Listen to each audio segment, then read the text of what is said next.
আমা এই যে আমরা দুটি বাহু প্রসারিত করে হরি বলটা কেন বলি? এই তো রাধা গোবিন্দের মন্দির প্রাঙ্গণে আমার গৌর সুন্দর এবং আমার নিত্যানন্দের বিগ্রহ রয়েছে। আমার গৌর সুন্দর নিত্যানন্দ কিভাবে আছে? কিভাবে আছে? এভাবে এভাবে কিভাবে? হ্যাঁ, তো এত সময় লাগে নাকি বুঝি? এত সময় নিলে তো হবে না। এভাবে আছে। কেন আছে মা?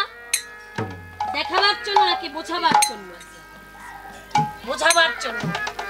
এই তত্ত্বটাকে আমার গৌর সুন্দর বুঝাতে চাইছে। হে কলির জীব, অন্নগত প্রাণ স্বল্প আয়ু, কামনায় বাসনায় লোভ লালসায় আত্ম অহংকারের হৃদয়টা পরিপূর্ণ। একটা কাজ করো, আত্ম অহংকার হিংসা বিদ্বেষটাকে পরিত্যাগ করে একবারও দুটি বাহু প্রসারিত করে বদন ভরে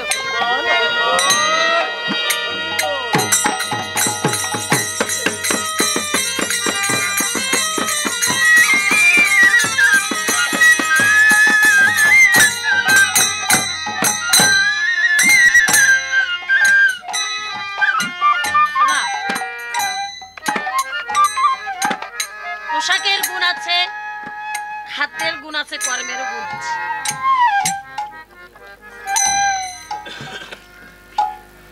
পোশাকের গুণ আছে, খাদ্যের গুণ আছে, কর্মের গুণ আছে। ধরুন প্রশাসন থেকে যদি কোনো নাম করা ক্রিমিনালকে ধরতে যায়, উপর থেকে বলতে থাকে, উপর মহল থেকে যদি ধরতে পারো নাম করা ক্রিমিনাল, তোমার কিন্তু প্রমোশন।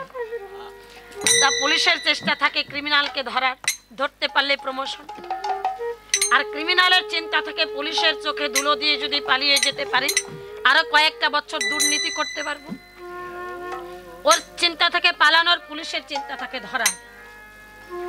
যখন ওই ক্রিমিনাল পালাতে পারে না, ওদিকে পুলিশে বলতে থাকে আত্মসমর্পণ করো, আর আত্মসমর্পণ না করলে তোমাকে কিন্তু ক্রস ফায়ারে ফেলে দেবো। যখন এই ক্রিমিনাল পালাতে পারে না তখন কি করে? আত্মসমর্পণ করে। কিভাবে? ও আড়াল থেকে যখন পুলিশের সামনে আসে তখন কিন্তু নবাবের বেটার মতন হেঁটে আসে না। পুলিশ ধরতে কি বুঝবে কি করেছে? আত্মসমর্পণ করেছে, নিরস্ত্র হয়ে অস্ত্র ফেলে দিয়ে দুটি হাত তুলে। যত বড় ক্রিমিনাল হোক না কেন, আত্মসমর্পণ করা ব্যক্তিকে গুলি করার নিয়ম আইনের বিধানে লেখা নাই। তদ্রূপ আমি যত বড়ই অপরাধী হই না কেন, আমি যত বড়ই পাপী হই না কেন,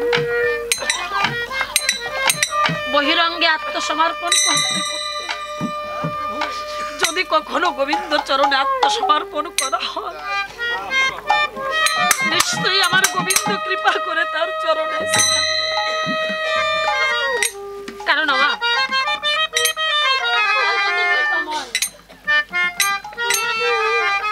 বিশ্বজগৎ সংসারে কেউ না।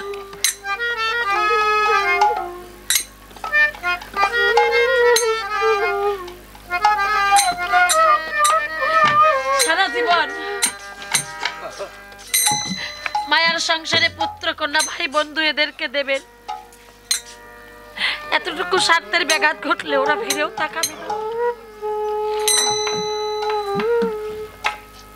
আর আমার গোবিন্দ এমনই একজন, একটা ছোট্ট অবধ শিশু যেমন মায়ের আঁচল ধরে মায়ের পিছু পিছু দৌড়ায়। ভগবানকে যদি একটু ভক্তি আর ভালোবাসা কেউ দিতে পারে, আমার ভগবান ওই ভক্তের পিছু পিছু আঁচল ধরে ঘুরে। কেন জানেন? ভগবানের একটু সেবা যদি আপনি করেন, সেও ভাববে আমি কেমন করে আমার ভক্তের একটু সেবা করব।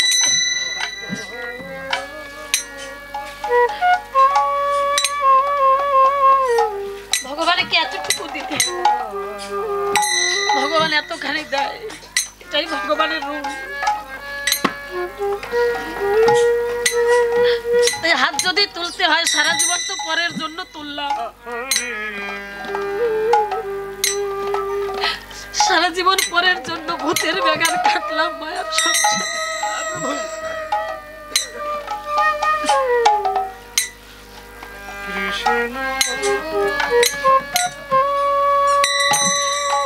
ভগবানকে এতটুকু দিলে ভগবান এতখানি দায়ের প্রমাণ মহাভারতে।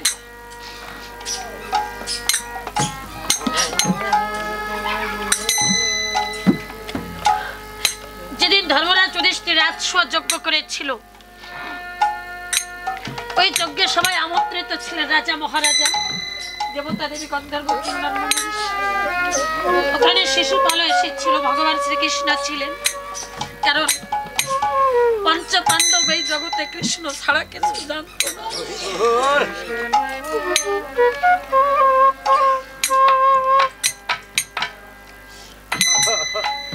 ওই রাজসূয় যজ্ঞে শিশুপালও এসেছিল, কৃষ্ণকে পছন্দ করতেন না,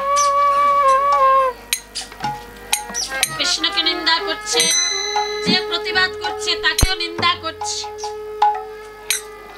তখন আমার কৃষ্ণ ডেকে বলেছিল, ভাই শিশুপাল, আমি তোমার মা, আমার পিসিমাকে কথা দিয়েছিলাম, শিশুপাল আর ভগবান শ্রীকৃষ্ণ সম্পর্কে মামাতো পিস্তত ভাই। আমি কথা দিয়েছিলাম যে আমি তোমার 100টা অপরাধ ক্ষমা করব, কিন্তু 100 যদি ওভার হয়ে যায়। তখন শিশুপাল বলেছিল, আমার হিসাব আছে, হিসাব যে কখন বেহিসাব হয়ে গেছে বুঝতে পারে না। যখন অপরাধ 100 বার হয়ে গেলেন, তখন আমার ভগবান শ্রীকৃষ্ণ সুদর্শন চক্রকে ছিলেন। এই সুদর্শন চক্রটা গিয়ে শিশুপালের মস্তকটাকে দ্বিখণ্ডিত করলেন। দ্বিখণ্ডিত করে ওই চক্রটা যখন ভগবান শ্রীকৃষ্ণের আঙ্গুলে ভিড়ে আসে, চক্রের আঘাতে আঙ্গুলটা একটু কেটে যায়, রক্ত পড়ছে। লক্ষ্য করলেন কে? রাজমাতা কুন্তী আর বড় আদরের বোন সুভদ্রা, ভগবান শ্রীকৃষ্ণের বোন সুভদ্রা। দেখছি ভগবানের আঙ্গুল কেটে রক্ত পড়ছে, ছোটাছুটি করছে, একটু বস্ত্র নিয়ে আঙ্গুলটাকে বেঁধে দেবে। আর লক্ষ্য করেছিল কে? আর লক্ষ্য করেছিল সতী দ্রৌপদী। দ্রৌপদী কোনো দিকে ছোটাছুটি না করে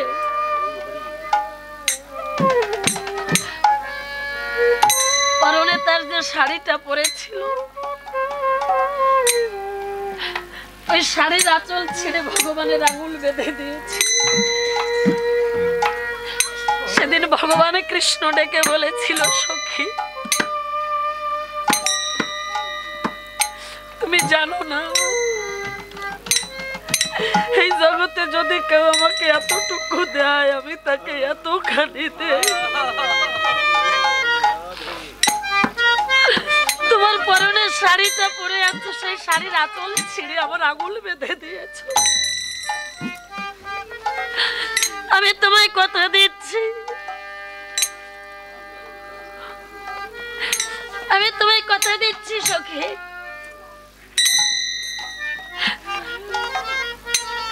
যদি কোনোদিন সময় সুযোগ পাই, আমি তোমাকে এক টুকরো নয়, আমি তোমাকে টন টন বস্ত্র দান করব।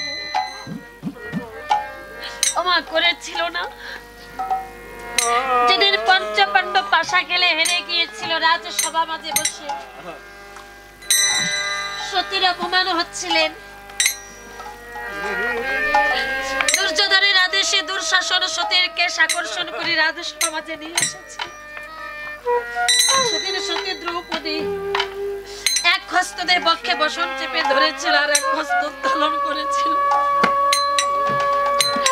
তখন আমার কৃষ্ণ বস্ত্র দান করেনি, কারণ ওই যে দ্রৌপদীর চেষ্টা রয়েছে।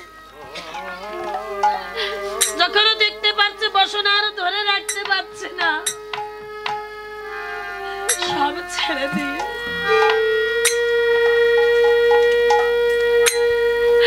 দুটি হস্ত উত্তোলন করে বলেছিল, হে আমার হৃদয়ের কৃষ্ণ,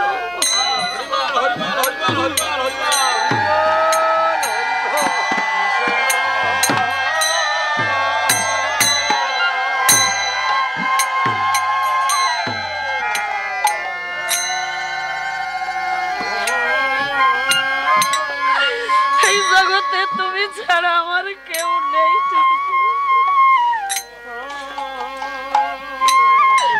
যে পঞ্চ স্বামীকে আমি আমার রক্ষা কবচ বলে জানতাম, ওরাই আমাকে পাশা খেলায় পণ রাখলো গোবিন্দ।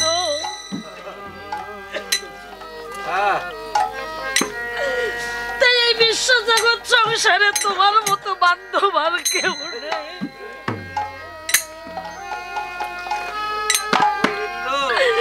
একটিবার তুমি চরম অপমানের হাত থেকে আমাকে রক্ষা করো। ওমা, আমার গোবিন্দ যে কল্প বৃক্ষ মা, তার ছায়ায় যদি কেউ দাঁড়ায় সে কোনোদিন খালি হাতে ফেরে না। তাই সারাটা জীবনে হাত তুললাম পরের জন্য। পুত্র কন্যা ভাই বন্ধু এদেরকে আপন ভাবি না, না এরা আপন না, এরাই পর।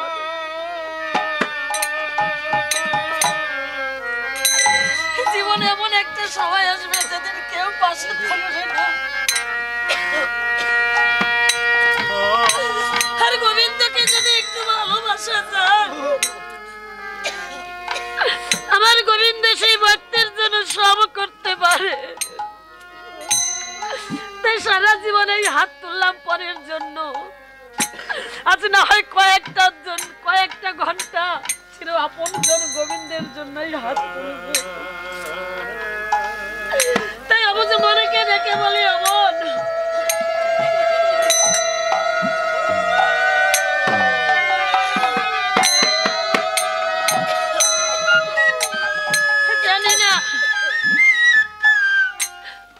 জানি না কটা দিন নিয়ে জগতের বুকে এসেছি।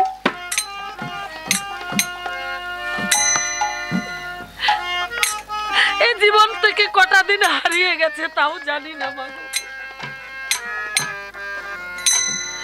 এই জীবনের কটা দিন বাকি আছে জানি না। তাই রসনাকে ডেকে বলি, রসনা আজ বলার ক্ষমতা আছে, যত পারো এই বদনে মধুর নাম কর।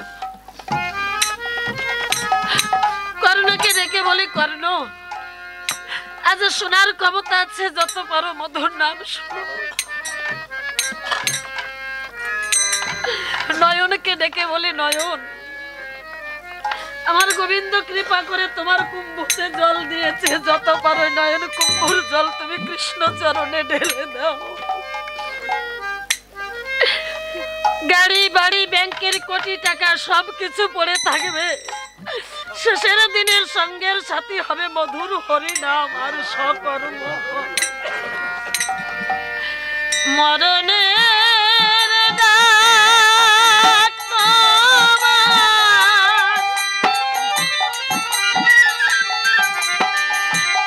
আসবে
মরণের ডাক তোমার আসবে যেদিন, সেদিনই তোমার কাঁদিতে হবে হবে। তোমার সাথে কেহ নাহি যাবে যাবে, তোমার সাথে কেহ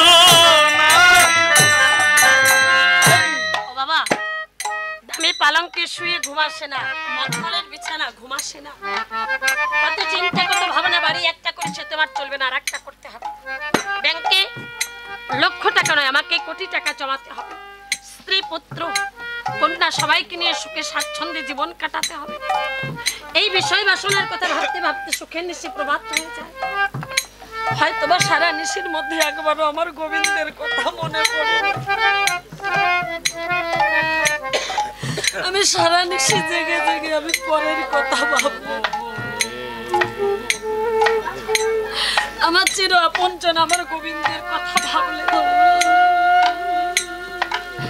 যেদিন খাঁচার পাখি উড়াল দেবে সেদিন দেবে না দামি পালন, দেবে না মখমলের বিছানা, আমার জন্য যত্ন করে আসন পা দেবে কিসের আসন? সীতা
পিছন পানে দেখো ডুবলো রে।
মনকে ডেকে বলি, অমন এই দেহ নিয়ে তোমার কিসের এত অহংকার, কিসের এত বড়াই?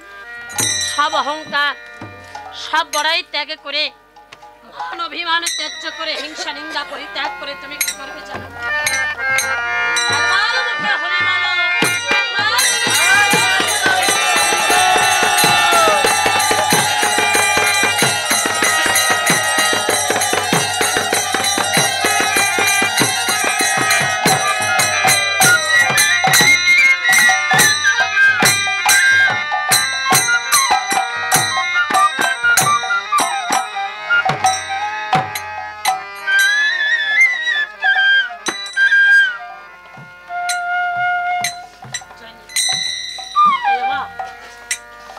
গোবিন্দ বলে কৃপাময়, তাকে এতটুকু দিলে সে এতখানি দেয়।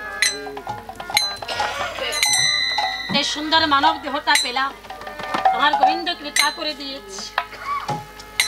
কৃষ্ণ ভজিবার পরে সংসারে আইনি, মিছে মায়ায় বদ্ধ হয়ে আমার আমার করে যেন মায়ার সংসারে আমরা কাটিয়ে না দেই।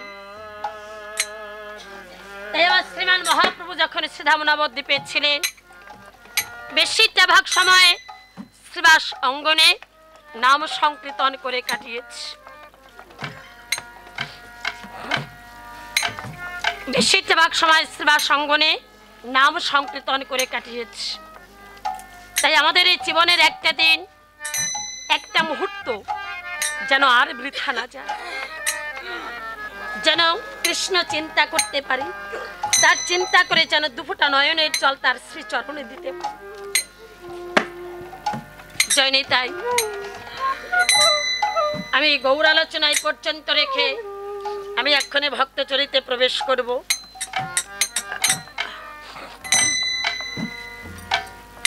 আপনাদের সম্মুখে তুলে ধরব এক মহা বৈষ্ণবের চরিত্র। শাস্ত্রে কথিত আছে, বৈষ্ণবকে দর্শন মাত্র পাপ থেকে মুক্তি পাওয়া যায়। আমার শাস্ত্রে বলেছেন, বৈষ্ণবের চরিত্র, বৈষ্ণবের কথা এক মনে একই চিত্তে শ্রবণ করলেও পাপ থেকে মুক্তি পাওয়া যায়।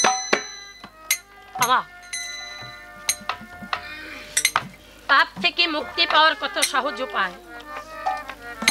এই যে হরি নাম কৃষ্ণ নাম শ্রবণ করলে শ্রবণ মাত্র পাপ ক্ষয় হয়, আর কি হয়? হৃদয়ে প্রেমে উদয়। তাহলে যে নামে পাপ ক্ষয় হয় বা নাম শ্রবণে প্রেমের উদয় হয়, সেই নাম শুনতে হবে। যত বেশি বেশি ভগবানের নাম শুনবেন, ভগবানের প্রতি যে প্রীতিটা ছিল, মায়ার সংসারে পড়ে প্রীতিটা মুছে যাওয়ার পথে, তাই যত বেশি ভগবানের নাম শ্রবণ করা হবে, ওই মুছে যাওয়া প্রীতিটা ভগবানের প্রতি, সেই প্রীতিটা আরো আস্তে আস্তে জাগৃত হবে।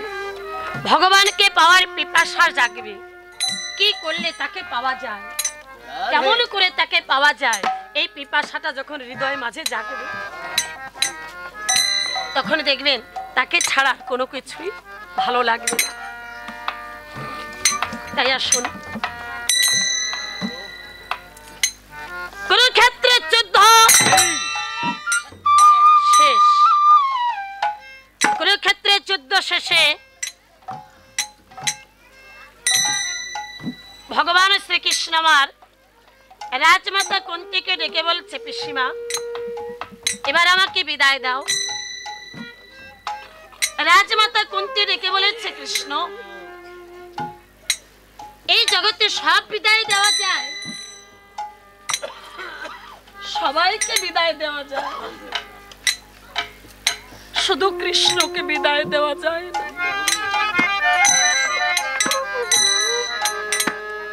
বলে, পিসিমা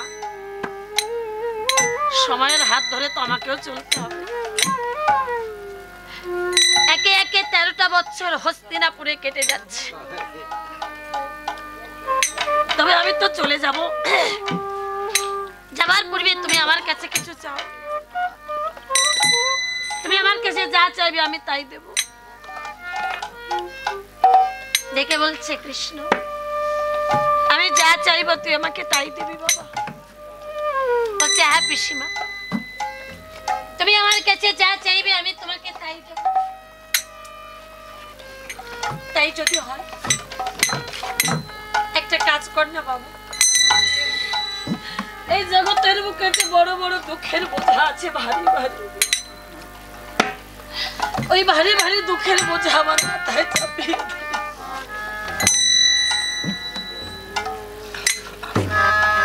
অদূরে দাঁড়িয়ে ছিল তৃতীয় পাণ্ডব ভীম, ছুটে এসে ডেকে বললেন, আমা অনন্তময় কৃষ্ণ তার কাছে চাইলে কিনা পাওয়া যায়, আর তুমি চাইলে কিনা ভারী ভারী দুঃখের বোঝা। আর রাজমাতা কুন্তি ডেকে বলছে, ভীম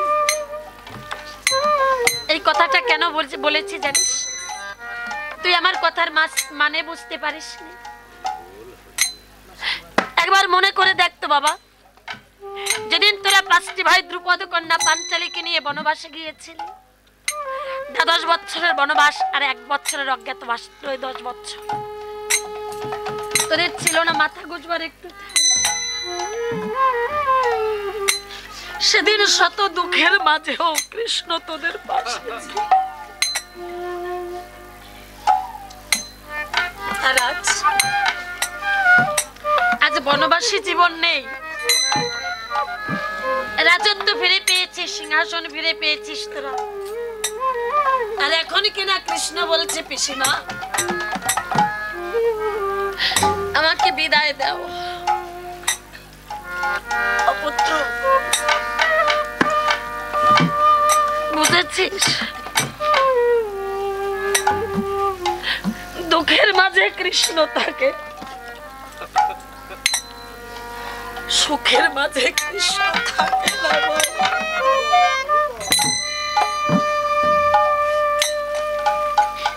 দুঃখের মাঝে কৃষ্ণ থাকে, সুখের মাঝে কৃষ্ণ থাকে। তাই আমি সুখ চাই না, দুঃখ চাই। কেন জানিস? যত বেশি দুঃখের মাঝে থাকবো তত বেশি কৃষ্ণকে ভালোবাসতে পারবো।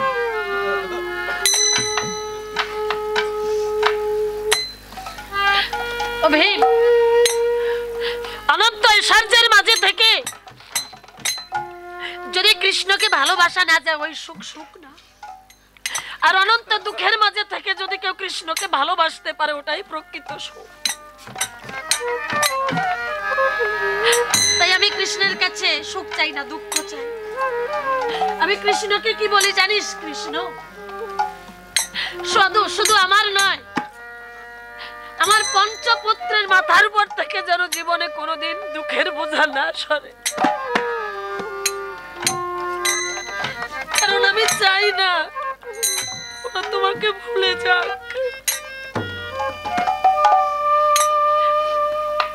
দেখবেন, নিজেদের দিয়ে পরীক্ষা করে দেখবেন, যখন জীবনে দুঃখ দুর্দশা নেমে আসে তখন কিন্তু বেশি বেশি গোবিন্দের কথা মনে পড়ে। অনেকে আছে সারা জীবনে একেবারে ভগবানের চরণে মাথা নোয়ায় না, যদি ব্যাধিগ্রস্ত হয়, কোনো বিপদে পড়ে, ওই মানুষটাই দেখা যায় দিনে 1000 বার গোবিন্দের চরণে মাথা নোয়ায়। দুঃখের মাঝে থাকলে গোবিন্দের কথা বেশি মনে থাকে। তাই রাজমাতা কুন্তী থেকে বলেছে, আমি সুখ চাই না, আমি দুঃখ চাই। কারণ দুঃখ পেলে, দুঃখের মাঝে থাকলে আমি কৃষ্ণকে পাবো, তাই সুখ চাই না। পঞ্চপাণ্ডব কৃষ্ণকে ঘিরে বসে আছে, আর ছলো ছলো নয়নে ধর্মরাজ যুধিষ্ঠির ডেকে বলেছে, ও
ভাবছে যে যুদ্ধটা আমি করালাম, এই যুদ্ধটা করে নাকি পাপ হয়েছে।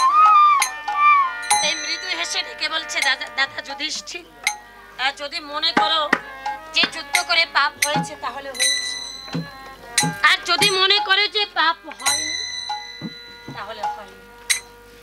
ডেকে বলছে, মাধব, মনে হয় যেন কত পাপ সঞ্চয় করেছি, জ্ঞাতি ভাই বন্ধুকে নিধন করেছি, পিতামহ বিশ্ব মহারথী কর্ণ যে ছিল কিনা আমাদের জ্যেষ্ঠ ভ্রাতা, জেনেছি কখন? যখন তার বধ হয়ে গেছে, 100 ভাইকে হত্যা করতে হয়েছে। তাই যদি বৈষ্ণব সেবা দিতে পারি এই চিত্তে শান্তি পাবো। আমার কৃষ্ণ রেখে বলছে, বাহ, অতি উত্তম, তুমি বৈষ্ণব সেবা দেবে? নিশ্চয় নিশ্চয়ই দাদা, এর চেয়ে উত্তম কথা তোর হতে নেই। তবে একটা কথা, তোমার বৈষ্ণব সেবা দেওয়া তখনই সম্পূর্ণ হবে যখন বৈষ্ণবে গ্রাসে গ্রাসে স্বর্গের ঘন্টা বাজবে। এবার বৈষ্ণব সেবা শুরু হয়ে গেছে। বৈষ্ণব আসতে সেবা করছে, চলে যাচ্ছে, কিন্তু স্বর্গের ঘন্টা বাজছে না বাবা। ডেকে বলছে মাধব, বৈষ্ণব সেবা চলছে, বৈষ্ণব আসতে সেবা করছে, চলে যাচ্ছে, কিন্তু স্বর্গের ঘন্টা তো বাজছে না। আমার কৃষ্ণ ডেকে বলছে দাদা যুধিষ্ঠির, তোমার ভবনে এখনো পরম বৈষ্ণবের আগমন ঘটে। ডেকে বলেছে হে মাধব, কোথায় আছে সেই পরম বৈষ্ণব একবার বলো। আরে স্বামী জানার ধার বলেন তখন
বৈষ্ণব, তাকে কি তুমি বৈষ্ণব বলে মনে প্রাণে বিশ্বাস করো?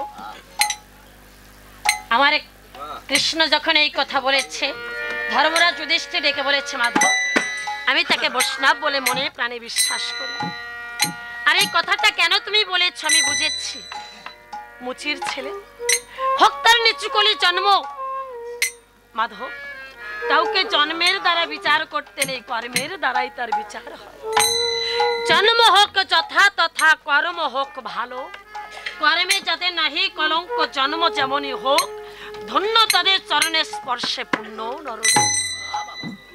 জন্ম বেশ্যার ঘরে হোক তাতে কিচ্ছু আসে যায় না, কর্মে যদি তার বিন্দু মাত্র কলঙ্ক না থাকে। হে মাধব, হোক সে মুচির ছেলে, হোক তার নিচু কুলে জন্ম, তবু আমি তাকে বৈষ্ণব বলে মনে প্রাণে বিশ্বাস করি। আমার কৃষ্ণ বলেছে তাই তো তুমি ধর্মরাজ যুধিষ্ঠির। ওদিকে তৃতীয় পাণ্ডব অর্জুন মনে মনে ভাবছে, জগতে মানুষ আর খুঁজে পেলেন মুচির ছেলের হৃদয় সে নাকি পরম বৈষ্ণব। আমার কৃষ্ণ বললেন আর দাদা বিশ্বাস করলেন, ঠিক আছে ওটা দাদার ব্যাপার, দাদা বিশ্বাস করেছে, কিন্তু আমি বিশ্ববিজয়ী তৃতীয় পাণ্ডব অর্জুন আমি বিশ্বাস করি না যে মুচির ছেলের হৃদয় পরম বৈষ্ণব। এই কথাটা কিন্তু অর্জুন মনে মনে ভাবছে। বাবা আমার কৃষ্ণ অন্তরে জানি,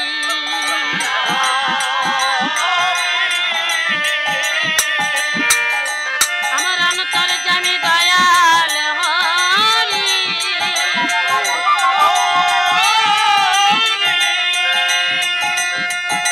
অর্জুনের দিকে আরে আরে তাকায় আর মৃদু মৃদু হাসে।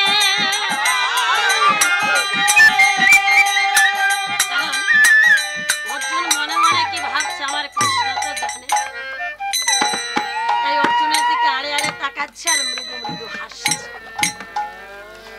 এবার আমার কৃষ্ণ ডেকে বলছে দাদা যুধিষ্ঠির, বৈষ্ণবকে তো নিমন্ত্রণ দিতে হবে, আর তাকে নিমন্ত্রণ না জানালে সে কেমন করে এই ভবনে আসবে? বলছে নিশ্চয়ই মাধব, বৈষ্ণবকে নিমন্ত্রণ জানাতে হবে, বলছে দাদা যুধিষ্ঠির, তাহলে কে যাবে? ধর্মরাজ যুধিষ্ঠির ডেকে বলছে, কেন মাধব, যেখানে স্বয়ং তুমি উপস্থিত সেখানে আমি বলবো? বলছে তুমি বলো। বলছে না না দাদা, তুমি বলো। অর্জুন মনে মনে ভাবে, আর যে যায় যাক, যাকে পাঠায় পাঠায়, কোনো আপত্তি নেই, মুসির বাড়িতে আমি যাবো না রে বাবা। কে হয়? যেমন কৃষ্ণ তেমন আমার দাদা। মনে মনে ভাবছে, আর আমার কৃষ্ণ অর্জুনের দিকে আড়ে আড়ে তাকায় আর মৃদু মৃদু হাসে। ধর্মরাজ যুধিষ্ঠির ডেকে বলেছে, কৃষ্ণ তুমি বলো, তুমি যাকে বলবে সেই যাবে। ও, আমি যাকে বলবো সেই যাবে, তাহলে বলার দায়িত্বটা আমাকেই দিবে।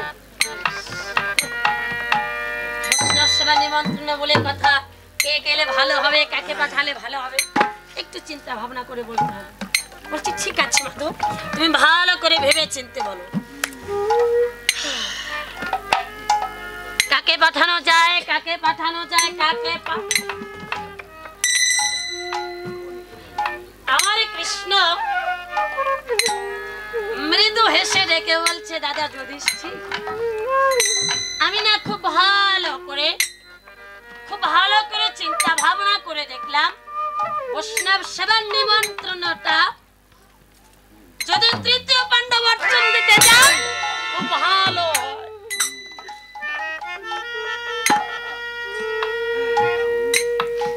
অর্জুন ভাবে, কি ভাবলাম আর কি হলো, ওই মুসির বাড়িতে নাকি আমাকেই যেতে হবে। উপায় নেই, একে তো কৃষ্ণ, তারপরে বা দাদা। এবার আমার কৃষ্ণ ডেকে বলেছে, কি পার্থ, দীর্ঘ একটা নিঃশ্বাস ছেড়ে বলছে,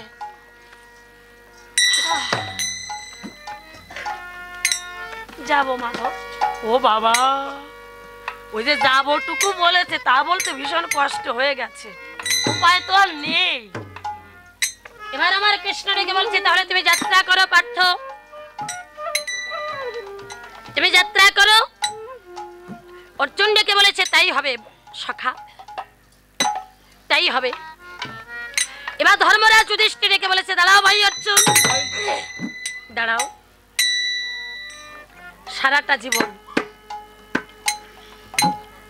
তোমরা আমার চার অনুজ, আমার প্রত্যেকটি কথা আদেশ মনে করে পালন করেছ।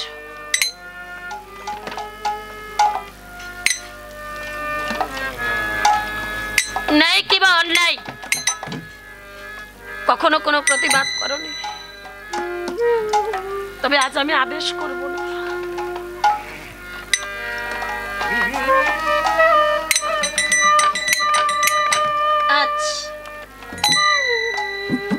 আজ আমি অনুরোধ করব না,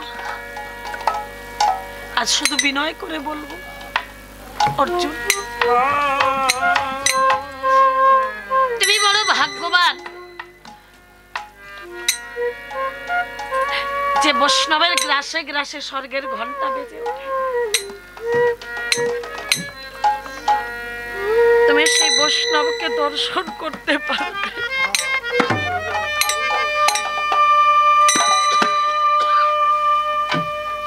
অর্জুন, একটা কাজ করো ভাই, সবার ভাগ্যে তো বৈষ্ণব দর্শন মেলে না।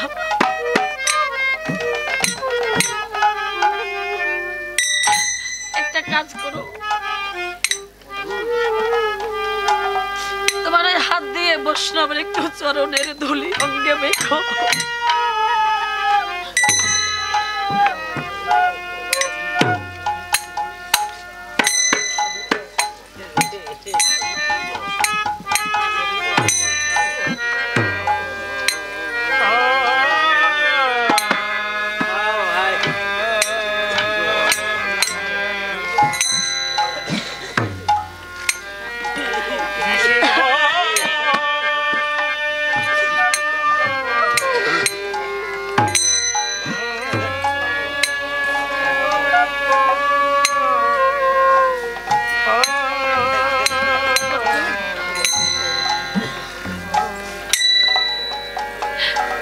আর একটা কথা ভাই,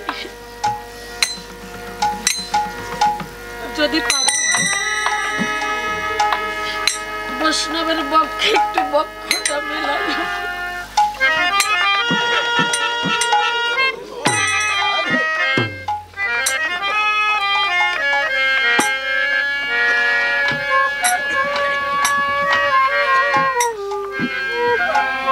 অর্জুন বলেছে তাই হবে দাদা। তাই অর্জুন আমার মনে মনে চিন্তা করেছে আমি কি বীর বেশ সে যাব না, যা শ্রী বৈষ্ণবকে নিমন্ত্রণ দিতে বীর বেশে যাওয়াটা ঠিক হবে না, তার চেয়ে আমি সন্ন্যাসীর বেশে যাই। আবার ভাবে যদি সন্ন্যাসীর বেশে যে হঠাৎ যদি কেউ বলে যুদ্ধাগ্নি, অস্ত্র যদি সঙ্গে না থাকে কিভাবে আমি যুদ্ধ করব?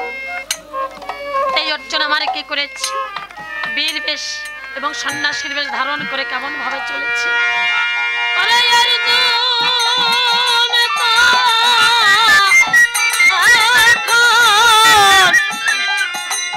ওই ক্ষুণ্ণ মনে চলে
জীর্ণ তাল পাতার পণ্য কুটির, মনে মনে চিন্তা করেছে এই নাকি বৈষ্ণবের গৃহ। যাই হোক, এখানে দাঁড়িয়ে উচ্চস্বরে নিমন্ত্রণটা করে আবার আমি এখান থেকে তা কি করে হয়? আমি যদি এখানে দাঁড়িয়ে নিমন্ত্রণ করি, বৈষ্ণব বুঝতে পারবে আমার ঘৃণা করছে, আমার নিমন্ত্রণ গ্রহণ করে হরি নাম কৃষ্ণ নাম বটেই মধু। এই জগতে যেজন কৃষ্ণ ভজে সে যে বড়ই যত। না না না, আমাকে গৃহ মাঝে প্রবেশ করতেই হবে। যখনই প্রবেশ করতে যায় দেখতে পাই বাড়ি ভর্তি চামড়া, দুর্গন্ধ ভেসে আসছে। নাসিকায় বস্ত্র চেপে ধরেছে, আবার ভাবছি আমি যদি নাসিকায় বস্ত্রটা চেপে রাখি, বৈষ্ণব বুঝতে পারবে আমার ঘৃণা করছে, আমার নিমন্ত্রণ গ্রহণ করবে না। আর পিছনে কৃষ্ণ আর আমার দাদা, এই দুজন তো আছি। না না না, নিজেকে নিজে ডেকে বলছি, অর্জুন এই মুচির বাড়িতে তোমাকে প্রবেশ করতেই হবে। এবার নাসিকা থেকে বস্ত্রটা সরিয়ে ভাবনার সাগরে নিমজ্জিত হলেন তৃতীয় পাণ্ডব অর্জুন। আমার প্রবেশ করবেন কি করবেন না? আর ওদিকে আমার হরিদাস,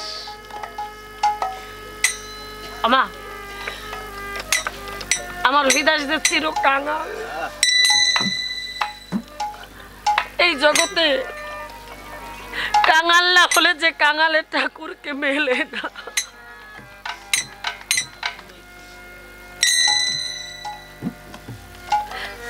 আমার হরিদাসের নিত্যকর্ম ছিল কি, প্রত্যেক দিন দুজোড়া চামড়ার জুতো সেলাই করতে।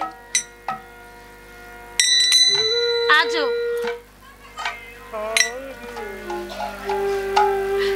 চামড়ার জুতো সেলাই করছে।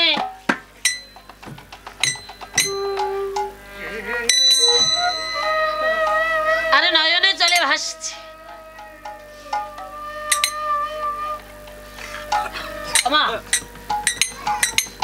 আমার হৃদয়ের নিত্য কর্ম ছিল প্রত্যেকদিন দুজোড়া চামড়ার জুতো সেলাই করতে। এক জোড়া জুতো কোন বৈষ্ণবকে দেখে ভিড়িতে দান করে দিত। কেন জানেন? ভাবতো আমার তৈরি করা চামড়ার জুতো যদি কোনো বৈষ্ণবের চরণে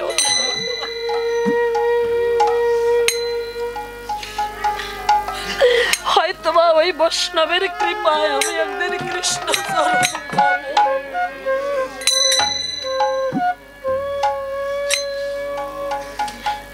জগতের প্রত্যেকটা মানুষ ভাবে, কেউ ভাবে আমি বছরে ব্যাংকে 1 কোটি টাকা জমাবো, কেউ ভাবে 50 লক্ষ, কেউ ভাবে 25 লক্ষ, কেউ ভাবে 15 লক্ষ, কেউ ভাবে 10 লক্ষ, কেউ ভাবে 5 লক্ষ রাখবো। যে একেবারে কম সেও ভাবে বছরে আমি অন্তত 50,000 টাকা ব্যাংকে রাখবো।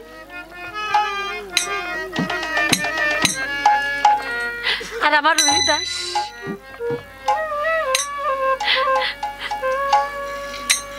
সে পার্থিব ধনের কাঙাল ছিলেন, কিন্তু একটা ধনে ধনী ছিল। আমার কোন ধনে জানেন? কৃষ্ণ ধনে। পার্থিব ধনে ধনী যারা কয়েকশো কোটি টাকার মালিকও যদি হয়, ওটা একদিন ফুরিয়ে যাবে। কিন্তু এই জগতে যদি কেউ কৃষ্ণ ধনে ধনী হতে পারে, অনন্তকাল অনন্ত যুগ ধরে ওই ধন ফুরাবে না।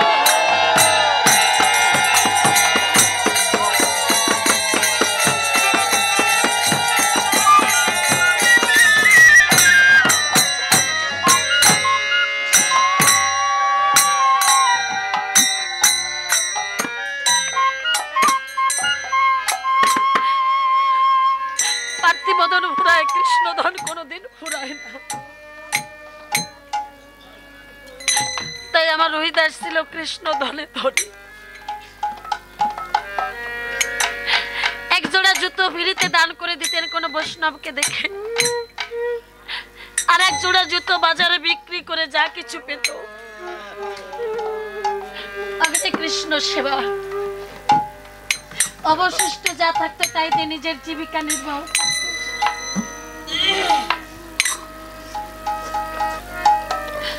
প্রতিদিনের ন্যায় আজও আমার রোহিদাস তাল পাতার কুড়ে ঘরে বসে অবুঝ মনকে ডেকে বলে, মনে রে যত পারিস কৃষ্ণ চিন্তা করিস। রসনাকে ডেকে বলে, রসনা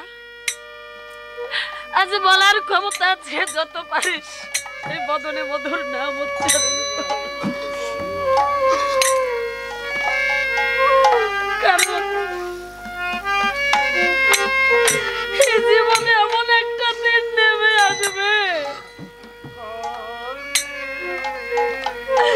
যেদিন এই বদনে নাম নেওয়ার ক্ষমতাটুকু থাকবে না।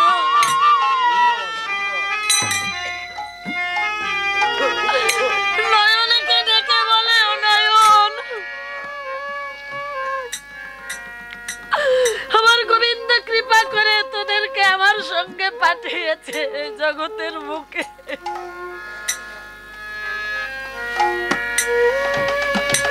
আমার গোবিন্দ তোদের কুম্ভতে অফুরন্ত জল দিয়েছে, তাই একটা কাজ কর,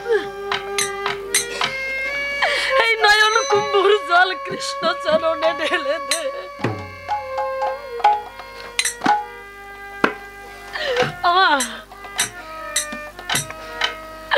আজ আমরা প্রত্যেকে নিজেকে রোহিদাসের জায়গায় দাঁড় করিয়ে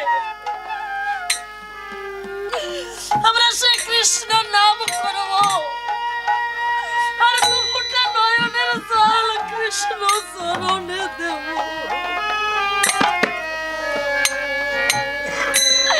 আর ডেকে বলবো, দারদি হে জগতে তুমি ছাড়া তো কেউ নেই।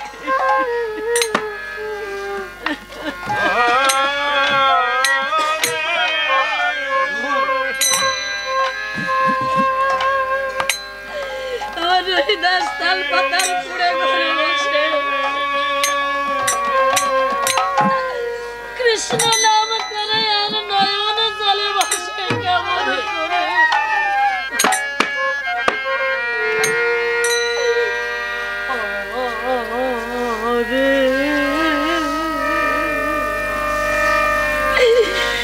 কৃষ্ণ